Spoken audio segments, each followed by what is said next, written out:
Listen here, have you ever clung so tight to someone that you forgot the weight they're piling on your soul? You lose sight of the pain you're hauling just to keep them near. Sometimes your heart refuses to release, even when your spirit's crying out for God's peace.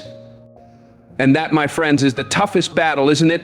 Loving someone who can't love you back the way God intended. It cuts deep, shattering parts of you didn't know could break. But hear me now, child of God, there's a moment when surviving matters more than holding on to memories. There's a time when your healing, your restoration in the Lord, outweighs clinging to someone who keeps pulling you down. That's not weakness, that's the courage God gave you. That's the strength of His Spirit in you. That's you choosing the divine path He set for you. Let me walk you through how to truly let go of someone who's wounded you. Because your peace, your future, your God-given life is worth more than their comfort in your storm. You could spend your whole life trying to prove your worth to someone who's blind to it, begging them to see the masterpiece God created in you. But let me tell you something. Psalm 139:14 says you are fearfully and wonderfully made. If they can't see that now, no amount of pleading or proving will open their eyes. The more you try, the more you lose the spark God placed in you. Your worth isn't up for debate, it's sealed by the Creator Himself, whether they see it or not. The hardest truth is realizing their blindness isn't about you. It's about their own limits, their own struggles to walk in God's light. When you keep trying to make them see your value, you're handing them the power to define what God already declared. But here's the gospel truth: only you, with God's guidance, get to define your worth. You don't need to beg for their approval. Stop chasing their validation and start living like you know you're a child of the King. The moment you embrace that your worth is God-given and non-negotiable, your life will shift. Living your worth means showing up every day, standing tall in the purpose God crafted for you, whether the world sees it or not. It's about walking into any space with your head high, knowing you belong because God placed you there, not because you proved it to man, but because you've proven it to yourself through faith. Your worth shines in your actions, your God-fueled confidence, the way you carry His light. It's not about craving applause or twisting yourself to fit someone else's mold. When you live your worth, you don't need to chase love or validation. It radiates from you, and the right people, guided by God, will see it. And when you stop begging for it, you make room for those who honor you as God's creation, not because you demanded it, but because they see His handiwork in you. 1. Stop explaining pain to those who caused it. We waste too much of God's precious time trying to convince folks of our value, be it a lover, a friend, or a coworker. But that's a fool's errand. If they can't see the treasure God molded in you, it's not your failing, it's their blindness to His glory. You can't force their eyes open no matter how hard you try, and all that effort just saps your spirit. You start questioning your gifts, doubting the worth God declared, letting others define what's divine. But the key is to stop. Stop explaining, stop pleading, stop shrinking for their approval. When you pause, you'll see the most powerful thing you can do is live your worth unapologetically as God intended. You don't owe anyone a defense for being who He made you. The world will see your light based on how you carry His truth. The second you stop trying to make them understand, you give them a chance to witness the real you shining in God's glory. You've heard it said, actions speak louder than words. But what does that mean for living your worth? It means showing up every day, fully you, rooted in God's truth. You don't need to shout your value, it blazes through everything you do. When you stop looking for others to crown you, you start walking in a way that commands respect. Like David before Goliath, trusting in God's strength. People will see your resilience, your grace, your faith, because you'll move through this world with a quiet confidence that needs no man's approval. You won't bend to fit their mold. Instead, you'll carve your path, seizing opportunities, making choices, building a life that mirrors the purpose God planted in you. The more you live in that truth, the less you'll care about those who can't see it. They don't define you. You, with God's hand on you, define you, and you walk in that truth. The right people will see you, and they'll honor your worth without you saying a word. It's tough to stop seeking validation, especially when the world's taught you love and respect must be earned. But let me remind you of God's promise in Jeremiah 1:5. He knew you before you were formed, set you apart. You were born worthy. You don't need to earn love, respect, or success. You don't need to prove yourself to anyone. Your worth is tied to who you are in Christ, the strength, the resilience, the brilliance poured into you. The more you live in that truth, the less you'll sway under others' opinions. You won't waste time convincing them. You'll focus on living the life God destined for you, a life that reflects His glory, unbound by those who can't see it. Your value isn't something to fight for, it's something to live. And when you do, the world will see you as God always meant you to be seen. When you live your worth, you stop chasing man's approval because you've got God's. You stop waiting for others to name your greatness. You embrace it, wear it boldly, let it shine from every corner of your life. This isn't pride, it's faith. It's love for the vessel God made.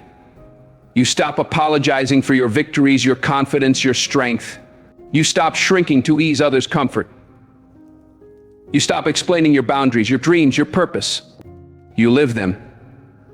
And in doing so, you create a space where people either honor you as God's child or step aside. Those who belong in your life will see your value without you spelling it out. And for those who don't, you won't fight for their gaze. Your energy will pour into building a life that reflects the love and faith you hold for yourself in Christ. Living your worth means putting God and yourself first, your peace, your joy, your divine calling above all else. It means refusing to settle for less than God's best, even when it's hard. It's about knowing you're worthy of His promises, not because you earned them, but because He declared it. And once you believe that deep in your soul, everything changes. You stop living for man's applause and start living for the joy of walking in God's truth. When you stop trying to make others see your worth, the world will start treating you the way you treat yourself, because that's the energy you're sending out, and God's energy always returns tenfold. 2. Feel everything, then set it free. There's power in letting yourself feel, truly feel, what God's allowed you to face. Too often we try to bury the pain, distract ourselves, or shove the hurt deep down, praying it'll vanish. But pain ignored doesn't fade, it festers, rooting itself in places you didn't know could ache. You've got to feel it all, every sting, every tear, every frustration, and sit with it, as Jesus did in Gethsemane, trusting God's plan. Feeling pain isn't weakness, it's human, it's holy. When you embrace that pain, let it wash over you. Instead of running, you start healing in God's light. You give your heart room to grieve, to process, to release, guided by His peace. That feeling of being crushed, thinking you can't bear it, it's fleeting. But you must walk through it with God by your side. Only then can you set it free. Sometimes the hardest step is admitting the pain is real. It's tempting to act like it doesn't matter, to fake strength when your soul's screaming for acknowledgement. But dodging it only prolongs your suffering. Let yourself feel the anger, the sorrow, the betrayal. It's okay to break. Sometimes that's when God rebuilds you strongest, as He did with Job. You don't need to be unbreakable all the time. You don't need to wear a mask of toughness every moment.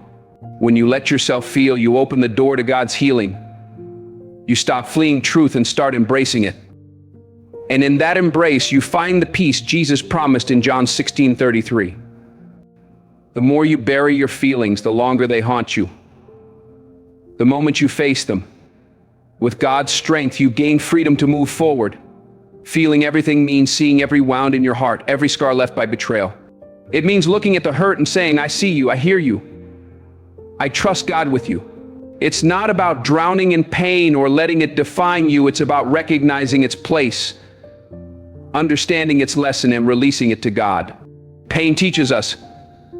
It shows us who we are, what we can endure. We need to grow in faith. But hold it too long and it becomes a chain, not a teacher. Don't let pain name you. Don't let it linger as a reminder of what broke you. See it as a chapter God allowed, then set it free. Let it go. In that release, you'll find the strength God planted in you. You'll see you're not defined by your wounds, but by your faith to rise above them. There's beauty in surrendering pain to God, a freedom in letting your heart break open before Him. You might think holding on shields you from more hurt, but it only traps you. Clinging to past pain is like carrying a burden daily. It weighs heavier, grows unbearable. But when you lay it at the cross, you'll see it was never yours to carry forever.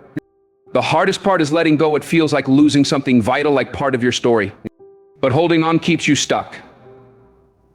You don't need to cling to people, memories, or pains that wounded you. Release them.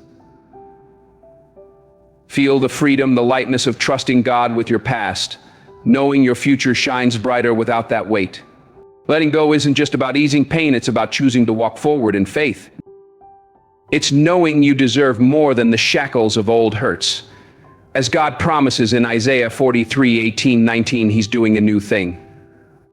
Setting yourself free isn't a one-time act, it's a daily choice. It's waking each morning, choosing to release what doesn't quads when, the people who dim your light, the memories that bind you. When you let go, you embrace a stronger, wiser you, ready for what God is next. Releasing isn't quick, it's messy, uncomfortable, feels risky. But it's the only way to make room for God's blessings. Clinging to pain crowds out joy, growth, love. Let it go. Feel it, honor it, release it to God. It's not yours to carry. In letting go, you find compassion for yourself, seeing you're not your nouns, you're God's child who endured, learned, and now rises. Letting go is an act of faith.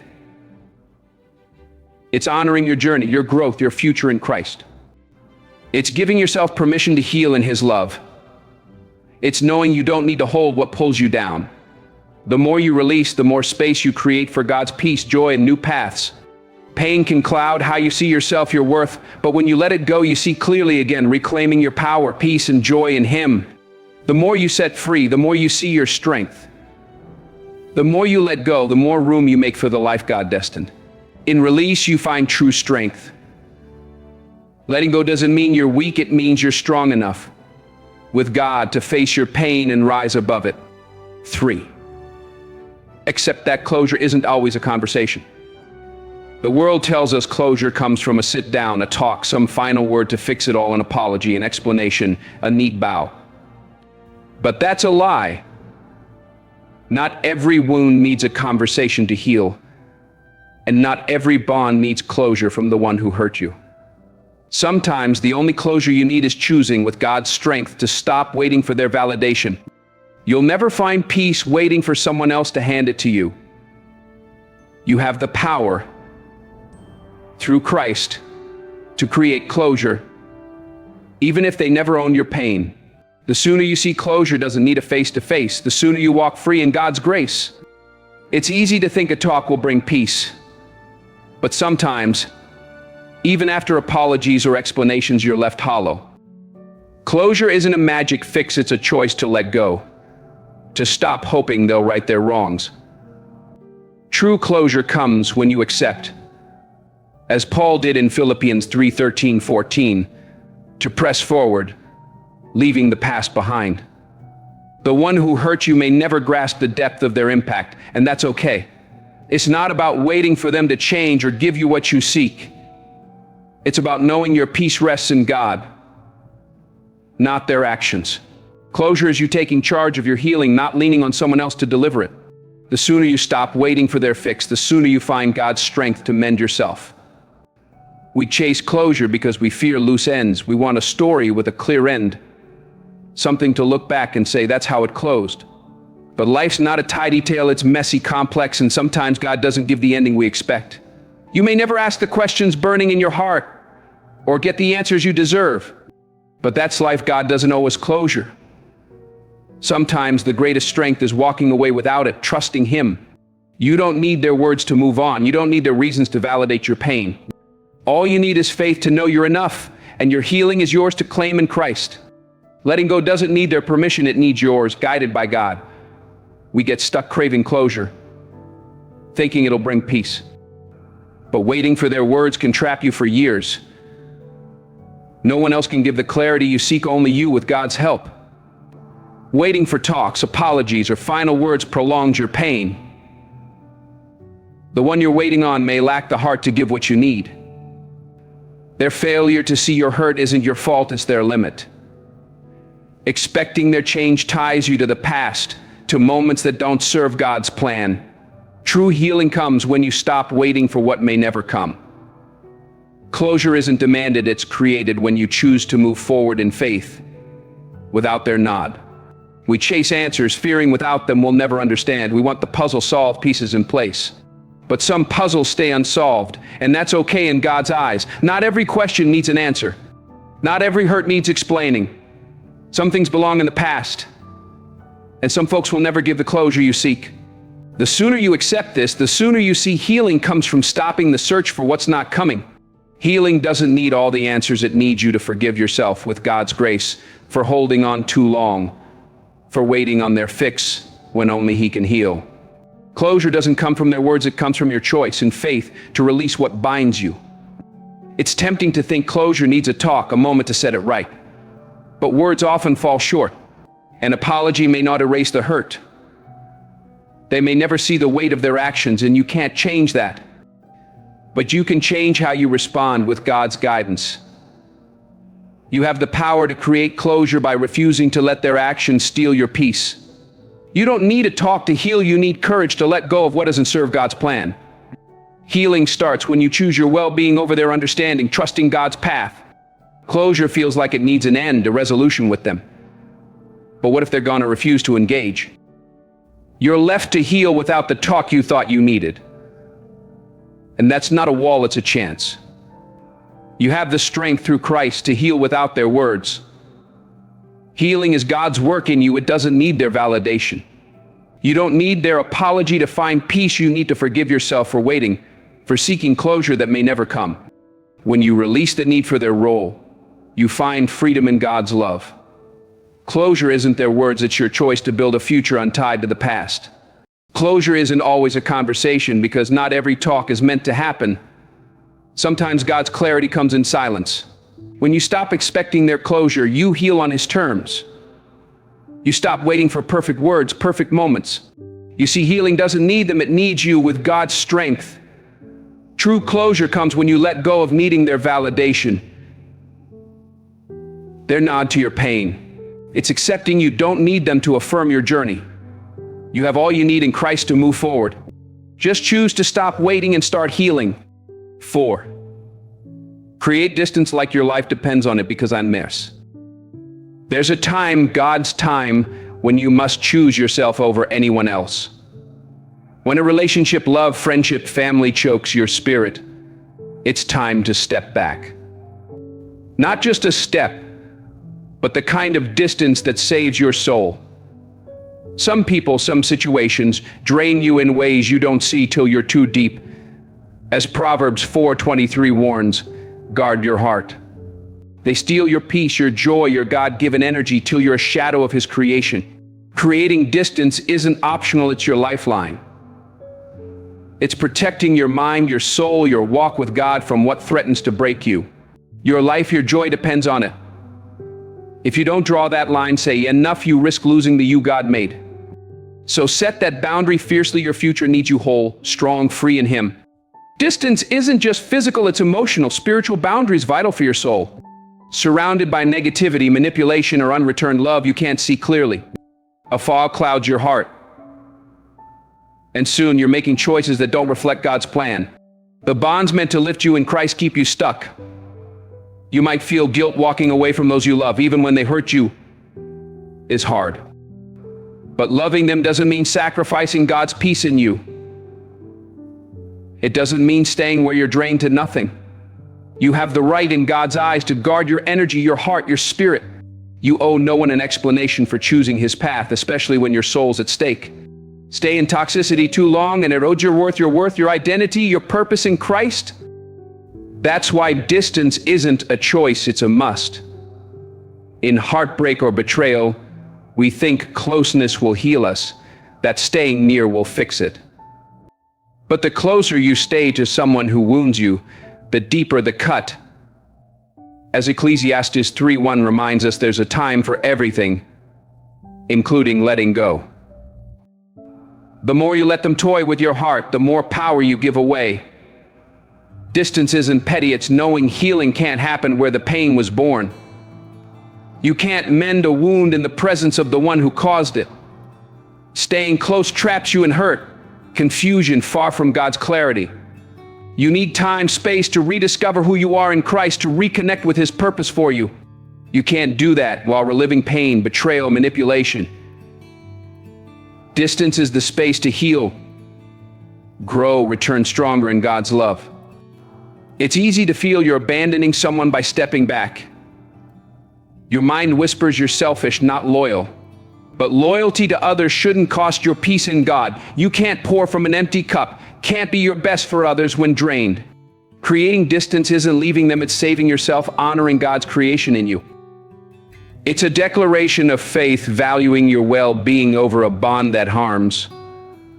Hard truth, some aren't meant to stay in your life forever, and you don't need to fight to keep them. As Matthew 10:4 teaches, shake the dust off and move on.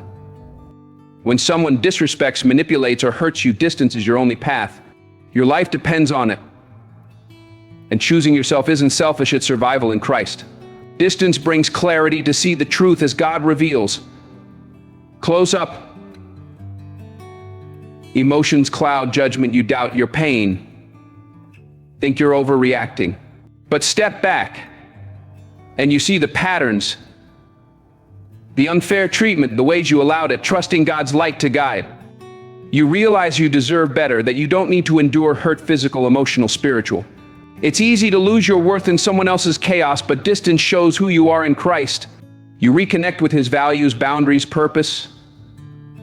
You gain strength to walk away from what doesn't serve God's plan.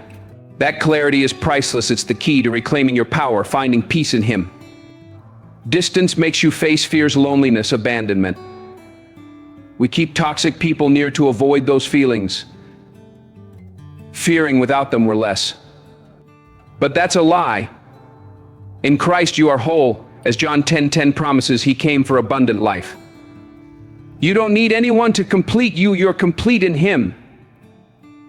Distance from those who hurt you shows your strength, your ability to stand in God's love. Those bonds you thought you needed were holding you back from God's purpose. Stepping back protects you and lets you grow confident, independent, rooted in faith. Fear of being alone is real, but the freedom of walking away with God is greater. In pain, betrayal, distance feels like punishment. You might think you're being cruel, hurting the one who hurt you. But distance isn't for them, it's for you. It's taking control of your heart, your walk with God. Saying, I deserve peace. I deserve respect. Stepping away isn't punishment, it's giving yourself the love you've poured into others, honoring God's temple in you. Sometimes it's the most loving act for you and them. People can't grow if you enable their harm.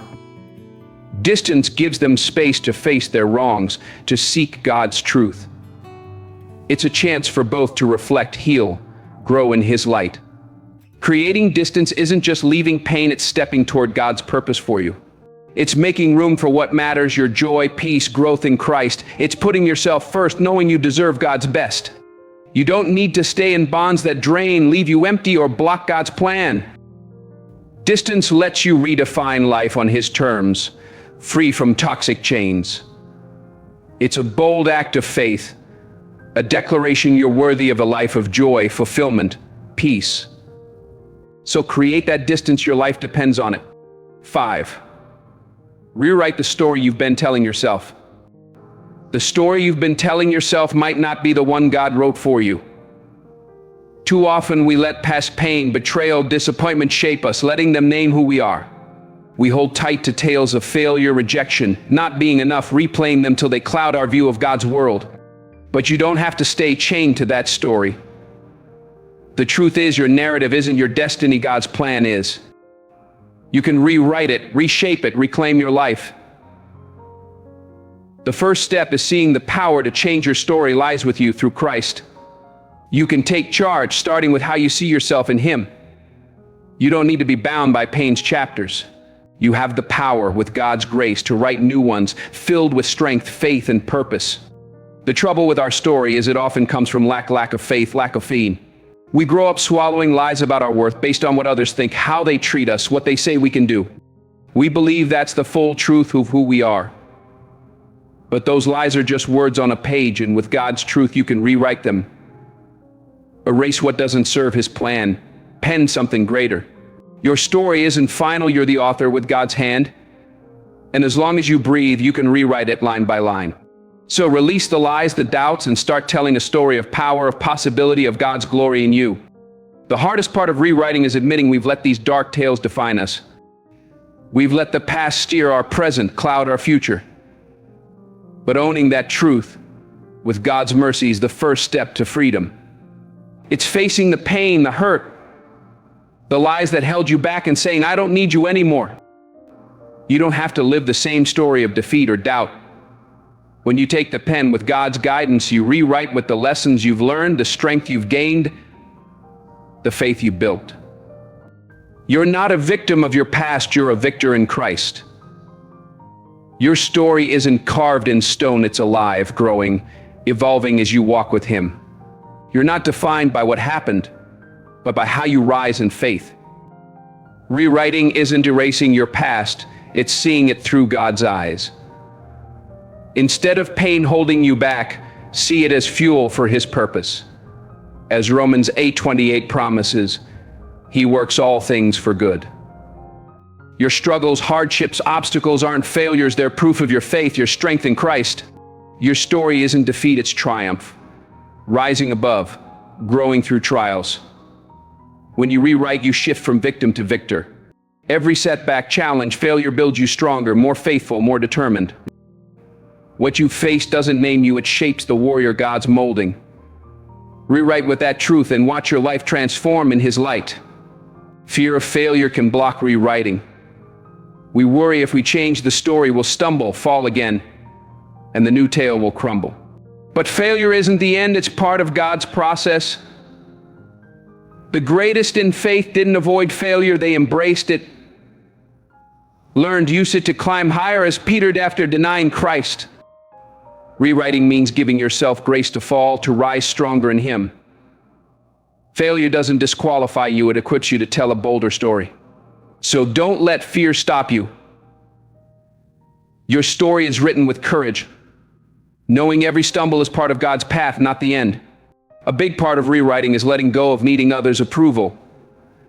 Too often we let our worth hinge on their nods, their words, their expectations. But when you rewrite, you claim your life in Christ. You stop seeking validation from those who don't see your journey and start finding it in God's truth. Your worth isn't what others think, it's rooted in who you are in Him, what you've overcome by His grace. When you define your story, you release the need for their applause and embrace the confidence of knowing you're enough in Christ. Your story is yours, and it doesn't need to fit their mold, it needs to reflect God's truth in you. Sometimes rewriting means facing hard truths about who you've become.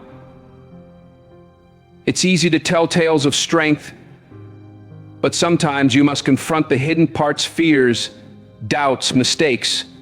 Rewriting is owning those with God's grace as part of your journey. It's accepting they don't lessen your worth in His eyes. Your flaws don't define you, they're steps in His plan. When you rewrite, you embrace all of you, even the healing parts. You stop chasing perfection and love the beautiful mess shipping. In that acceptance, you find power to write a new chapter of truth, courage, faith. Rewriting isn't a one-time act, it's a daily walk with God. It's choosing each day to tell a story that lifts you, grows you, aligns with who you're becoming in Him. Every day is a chance to shift your path, add a chapter, create an ending rooted in faith. Your past doesn't dictate your future, your choices in Christ do. You can rewrite any moment, change your course, become who God meant. Don't settle for old tales that bind you. Take the pen with His strength and craft a story of your true potential, your unshakable faith. Rewriting isn't easy, it takes time, but you can start now, no matter your past. You're the author with God, and as long as you live, you can write. Let go of doubt, fear, pain, and step into the life He planned. Rewrite and make it a story you're proud to live. 6. Forgive, but don't reconnect. Forgiveness is one of the mightiest acts of faith you can offer yourself. But it doesn't mean you must walk back to those who hurt you. Know this, forgiveness is a gift you give your soul. not the one who wronged you. As Colossians 3:13 urges, forgive as the Lord forgave you. When you forgive, you break the chains of resentment and anger binding your heart. You free yourself from the burden of their actions, stepping into God's peace. This freedom doesn't erase what happened or excuse the harm. It's choosing to release the pain's hold on your spirit. You don't need to carry unforgiveness. It's a weight that only wounds you. Letting it go lets you move forward, heart light, mind clear in Christ. But here's the truth. Forgiving doesn't mean you owe them another chance to wound you again. Forgiving doesn't demand you open your life to them or rebuild what's broken. You can forgive and still hold boundaries God honors, returning to someone who hurt you, especially if their ways are toxic, may not be His plan. There's a difference between forgiveness and reconciliation, know it well. Reconciliation needs both to work, to heal the bond, but forgiveness is your choice, made in faith, free of their actions. Sometimes the best step for your soul is to forgive and keep distance, trusting God's protection. Distance doesn't mean hate, it means guarding your peace, prioritizing God's plan over their approval. Some situations demand forgiveness, but make reconciliation harmful.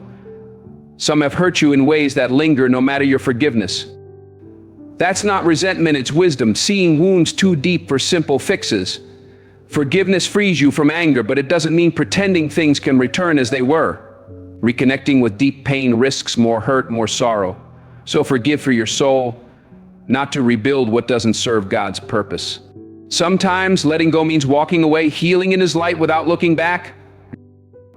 Forgiving without reconnecting is giving yourself freedom to move on in Christ. Clinging to hope they'll change or fix the bond keeps you trapped in the past.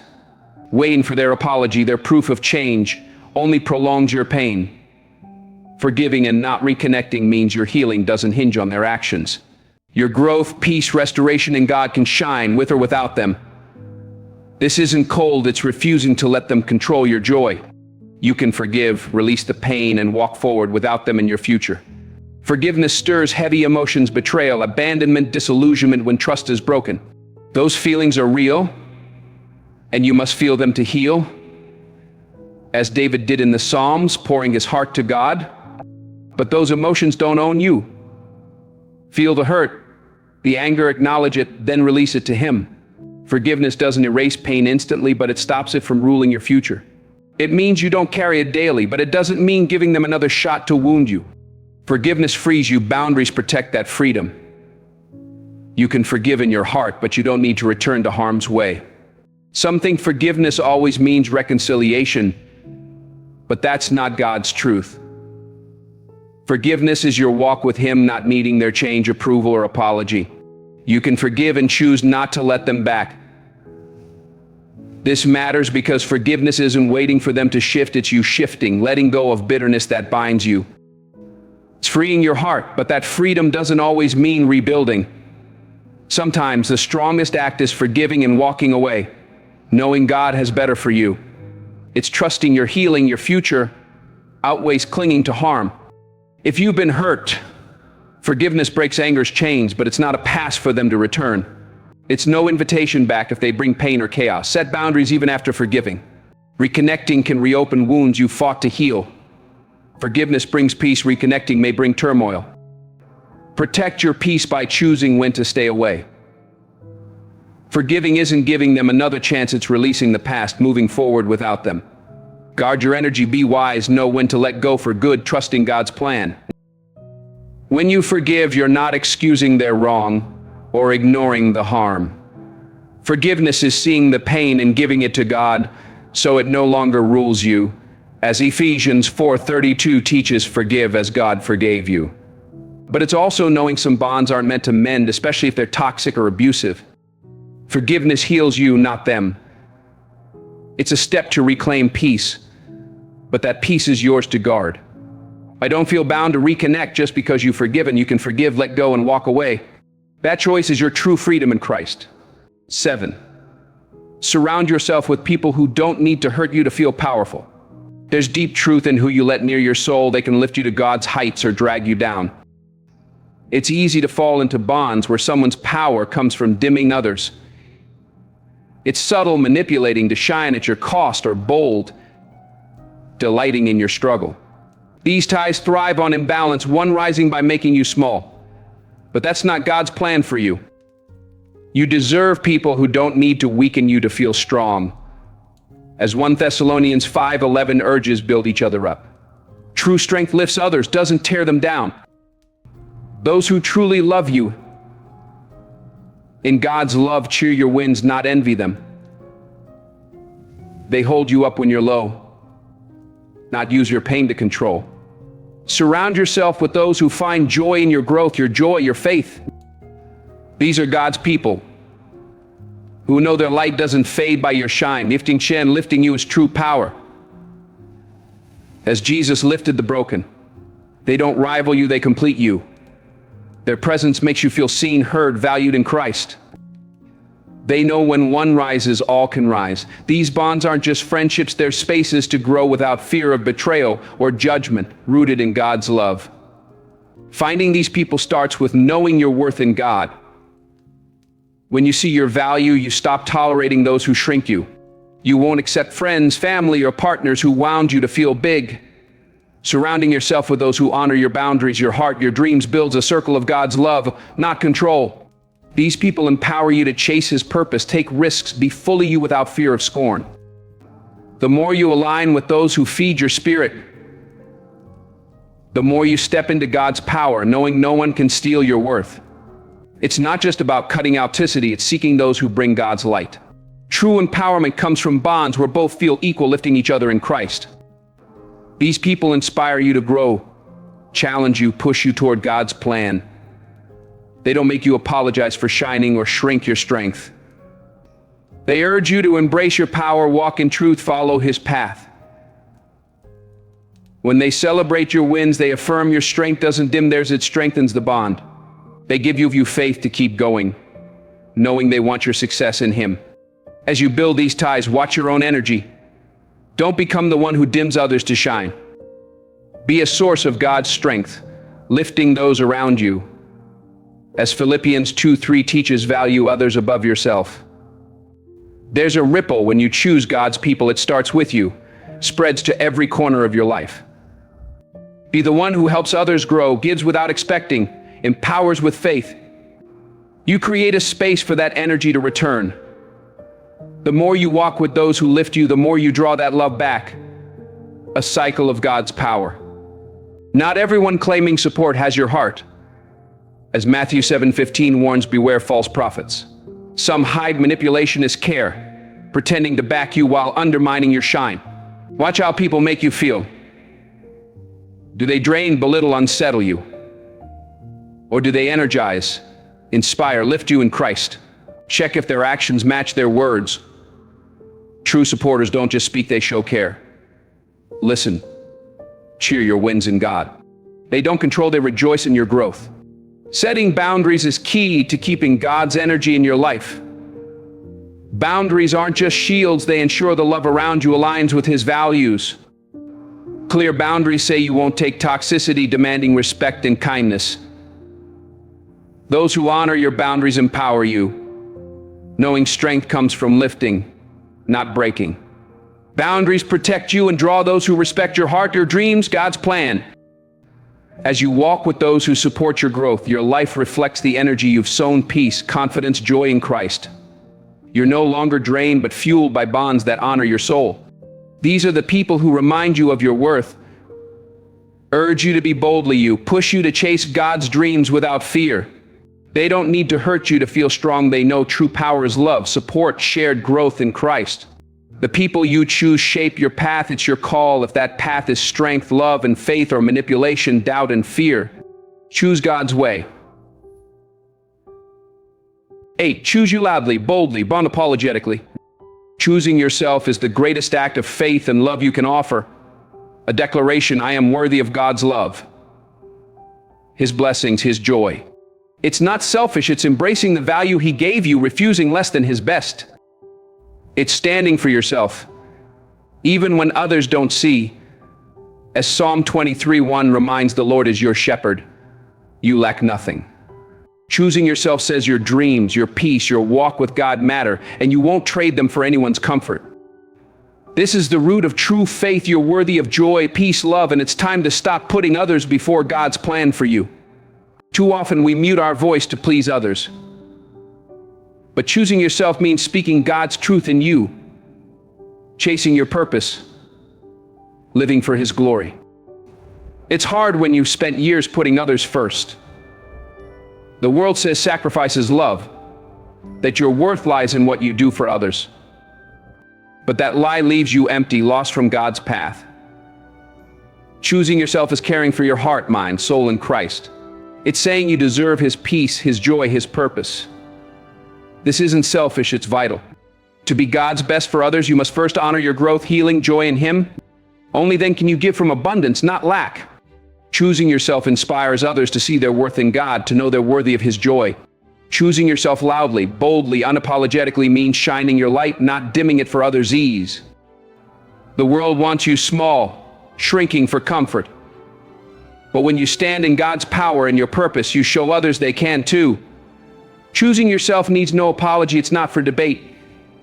You don't owe explanations for chasing His peace, joy, victory. You're worthy because God made you, as Genesis 1:27 declares, created in His image. The world may call your voice too loud, your dreams too big, but choosing yourself means no apologies for what makes you His masterpiece. Others' opinions don't name your worth, God does. Choosing yourself means boundaries to guard your peace. Saying no, even if it disappoints, as Jesus did, withdrawing to pray despite crowds. Those who love you in Christ will honor your boundaries. Those who don't aren't God's plan. Your time, energy, heart are precious. You don't owe them to those who disrespect His creation. Saying no isn't selfish, it's faith, knowing you can't pour from emptiness. Saying yes to everyone else, ignoring God's call, leaves you drained, bitter. But saying yes to yourself, to His purpose, makes room for growth, peace, what matters. That's choosing you. Choosing yourself means no longer seeking man's validation. You stop looking outside for permission to live God's truth. Chase His dreams. Be fully you. Others' approval is shaky, shifting with their whims. But choosing yourself means claiming your worth in Christ, seeing your power, beauty, knowing you need no one's nod to shine. It's trusting your heart, making choices aligned with God's values, walking His path, even if others don't see. The more you choose yourself, the more you see others' opinions hold no weight against God's truth in you. There's freedom in choosing yourself, freedom to chase dreams without fear, leave toxicity without guilt. Embrace your uniqueness without pause. Fear and doubt often hold us back from God's life for us. But choosing yourself says you're worthy of His promises. You stop shrinking and expand into His fullest you.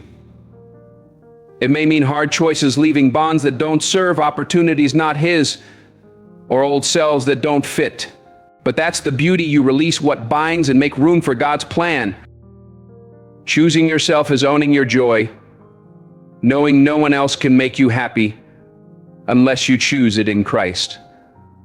As John 15:11 says, His joy in you, complete. Happiness is His work in you, starting with prioritizing your soul, investing in yourself through prayer, growth. Purpose takes control of your life. It's not easy, may push you out of comfort, but it's the most powerful step. Choosing your joy shifts your energy, opening doors to God's blessings. It's not waiting for others, it's creating joy daily in Him. Choosing yourself boldly means no apologies for who you are, your dreams, strength, victory. The world may call you small, but choosing yourself reclaims God's power in you. You refuse to shrink, let fear steer. You step into His fullness unapologetically. Challenges will come, but you'll face them with faith, knowing you're unstoppable in Christ. Your worth isn't up for debate, you're worthy of all He has. Choosing yourself isn't a one-time act, it's a daily walk with God. It's reminding yourself you're enough, worthy of His life for you. Every choice aligned with His truth, every stand for your heart, every fearless step toward His dreams is choosing you. This is the path to joy, fulfillment, peace in Him. So choose yourself loudly, boldly, unapologetically, and never apologize for being His masterpiece. Closing message, your freedom begins now. As we wrap this journey, take a moment, look inside. This isn't just words, it's God's truth speaking to your soul. You've heard his call, felt the power of letting go, choosing yourself, and now it's time to act. Every word today is meant to light a fire in you, a blaze to rise as God's chosen, as 1 Peter 2:9 declares a royal priesthood his own. Letting go is tough, one of life's hardest battles, but you're capable, strong in Christ. The moment you choose yourself, refuse to let past pain name your future, that's when God's transformation begins. You're worthy of his peace, love, every blessing he holds. But first, you must release what binds you. Make room for the life God's prepared, waiting for you to claim it boldly, unapologetically. The journey's not easy, it's worth every tear, doubt, trial. The you God's shaping is stronger, mightier, more aligned with his purpose than ever. When you choose yourself, say no to what steals your peace, and yes to what brings his joy. You'll find freedom, joy beyond imagination. So my friend, reflect now. Ask, who am I in Christ? What life does he call me to? And take that step. Don't wait for perfect, the time is now. Don't apologize, don't doubt. Own your power, your worth. Choose you. Thank you for investing in your soul today, for your courage, your faith, your heart for God's healing. I believe in you, God believes in you. You're destined for greatness and your story's just beginning. Keep rising, keep choosing yourself every day in his love. God bless you. Denzel Washington. Call to action, share your story, God's chosen. Now I'm talking to you, yes, you, God's masterpiece, his chosen one. You've heard his call today, felt his truth stir your soul. Don't let this moment pass.